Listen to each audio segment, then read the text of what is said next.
שבת בבוקר, בערך ב6:30, התעוררנו לצבע אדום. צבע אדום שלצערי אנחנו מורגלים בו, אבל הפעם זה היה משהו קצת שונה. הקצב היה שונה לחלוטין. האינטנסיביות, משהו היה מוזר ושונה באותו בוקר.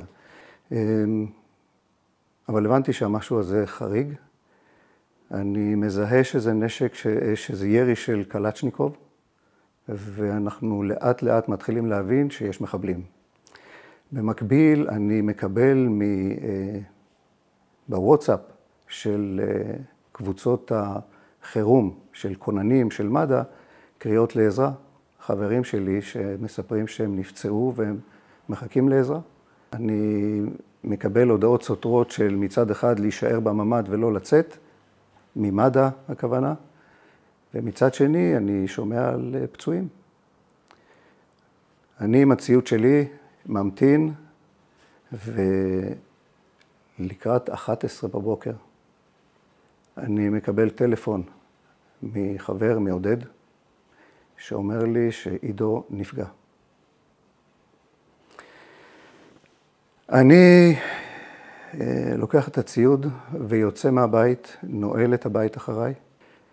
אני מגיע לשם ואני מזהה שעידו נפגע קשה. הוא לא בהכרה, הפציעה היא קשה מאוד.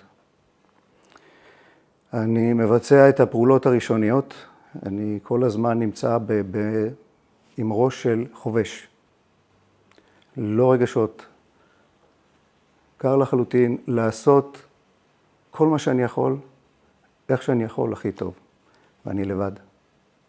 אני מתקשר למד"א ואני מבקש מהם עזרה. אני אומר להם שאני צריך פינוי דחוף. הם אומרים לי, אתה לבד. ביצעתי את הפעולות הראשונות ואני מבין שאני צריך להביא את עידו כמה שיותר מהר לבית חולים. רצתי להביא את האמבולנס, התקשרתי לאתר שהוא גם חובש, שיחבור אליי. הגעתי לאמבולנס והתחלתי לנסוע לכיוון המקום, שבדרך אני מבין שהגלגלים של האמבולנס נפגעו, ואני נוסע על פנצ'ר, ואני לא יכול להמשיך לנסוע. בכל זאת הגעתי למקום כי היה ירי, אני חציתי קו אש. גררנו את עידו לתוך בית סמוך. הבית הזה, זה ביתה של הגננת של עידו. לאחר כ-40 דקות נאלצתי לחדול מהפעולות.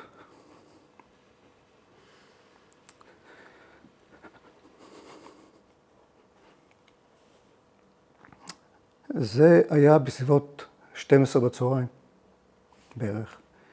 כשלקראת 1 בצהריים הגיע הצוות הראשון של לוט"ר אילת, 6 חיילים של לוט"ר אילת, שהגיעו, כפי שהבנתי, ביוזמה עצמית שלהם, והגיעו אלינו. וזה היה לקראת 1 בצהריים. הם פעלו בצורה מקצועית ביותר. נותרה לי עוד משימה, להודיע לאמא שלו, לאשתו, לאחיות שלו, לילדים שלו. ישבתי לידו וחשבתי איך אני עושה את זה. הגעתי לשם ונכנסתי לממ"ד. דבר ראשון שם שאלו אותי. בישרתי להם את זה ללא מילים. הם הבינו מיד. וגיא, שיושב על המיטה וצופה בטלוויזיה, מסתכל עליי ושואל אותי, סבא, למה אתה חזרת ואבא לא?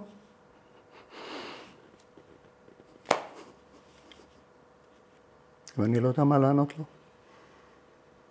לא יודע מה לענות לו. זה היה כבר בסביבות 7 בערב. העברנו את כל הלילה ואת כל היום שלמחרת בתוך הממ"ד. ב4 אחר הצהריים נתנו לנו 5 דקות לבדוק שכלי הרכב שלנו תקינים, לאסוף ציוד ולצאת מהקיבוץ. כל העיבוד של מה שקרה, עד היום אני לא באמת הצלחתי לאבד את זה, כי אני נמצא באיזשהו סוג של טראומה. להיות במקום שאתה רואה את נשימותיו האחרונות של הבן שלך,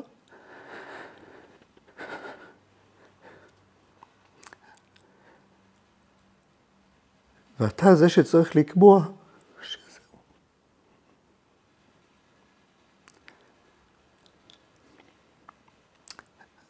מסביב, הכל מאוד מאוד מטושטש לי. זה ממוקד, מפוקס, כאילו זה קורה עכשיו.